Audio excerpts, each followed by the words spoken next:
মাসের 25 আর 26 তারিখ দেখবেন পাগলের খেলাধুলা। আপনাদের এই চাঁদপুরের মাটিতে আল্লাহ এমন এক বাতি জ্বালায়া দিয়েছেন, যেই বাতির আলোয় গোটা বাংলাদেশ কেন গোটা পৃথিবী আলোকিত হয়ে আছে।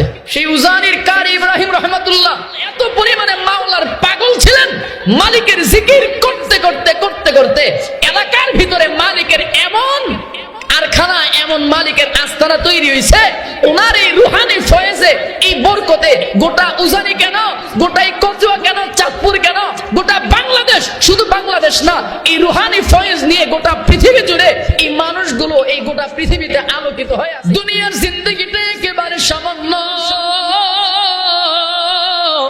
বলে গোটা পৃথিবীর পানির সামনে সুয়ের মাথা, পানি যেমন একেবারে নগণ্য সামান্য। পয়গম্বর উদাহরণ দিয়ে বুঝায়া দিলেন, ওই দুনিয়ার হায়াতটাও তোমার আখিরাতের হায়াতের সামনে একেবারে সামান্য। হায়াতের জিন্দেগি, দুনিয়ার হায়াতটা আখিরাতের তুলনায় কিছুই না, সামান্য। হায়রে,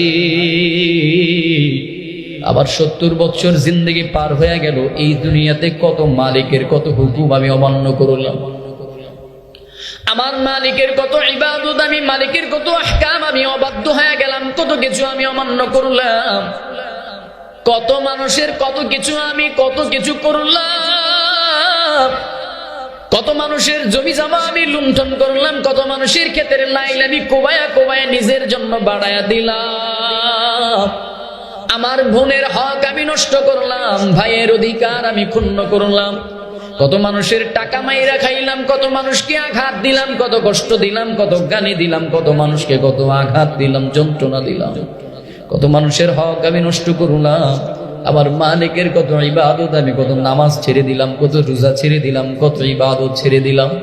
আজকে রজনী যদি আজকে আমার মালিকের পক্ষ থেকে যদি জিবরাইল আজরাইল আলাইহিস সালাম চলে আসে, ঘাড়ের মধ্যে যদি আজরাইল আইসা খাপ করে ধরে বসে,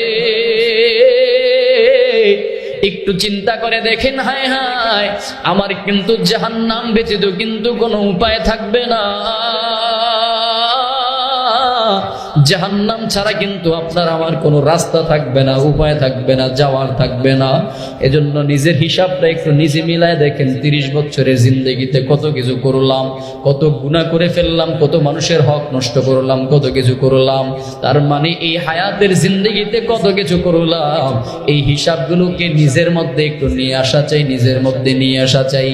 এই হিসাবটা করার পরে নিয়ত করা দরকার, হায়াতের জিন্দেগিতে যতদিন বাঁচবো অতীতের জন্য তওবা করো, যাদের হক, যেই মানুষের হকুল ইবাদ নষ্ট করলাম, বান্দার হক যত নষ্ট করলাম, তাদের কাছে মাফ চাইবো, ক্ষমা চাইবো, অতীতের গুনাহের জন্য আল্লাহর কাছে তওবা করব।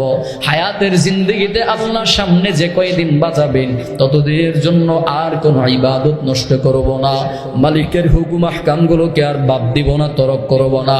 মান দানা নাফসাহু, যেই মানুষটা নিজের নফসের এই হিসাবটাকে মিলাবে, নিজের হিসাব মিলাবে, পয়গম্বর বলেন আল কাইয়িস হলো আসল জ্ঞানী, হলো আসল বুদ্ধিমান, হলো এই মানুষ।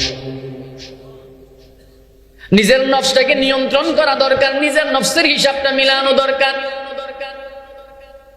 নিজের এই মনটাকে, নিজের নফসটাকে নিয়ন্ত্রণ করা একজন বুদ্ধিমানের কাজ।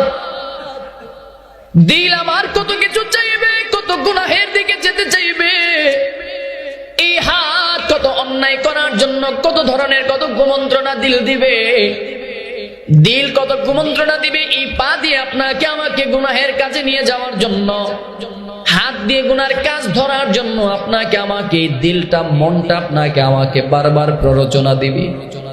দিল বলবে বল, একটু মিথ্যা কথা বলে, অল্প একটু ইনকাম বেশি করলে কোনো লস নাই, কোনো সমস্যা নাই। মন বলবে যা, আজকের মতো একটু গান শুনলে কিছু হবে না, আর কোনোদিন শুনিস না। মনটা বলবে আজকের মতো যাও, একটু বাজারে গিয়ে একটু মিথ্যার আশ্রয় নাও। দিলটা বলবে একটু মিথ্যা কথা বলে এই পণ্যটা বিক্রি করে দিলে তোমার লস হবে না। দিল আপনাকে আমাকে কত ধরনের কত কুমন্ত্রণা আপনাকে আমাকে দিবে।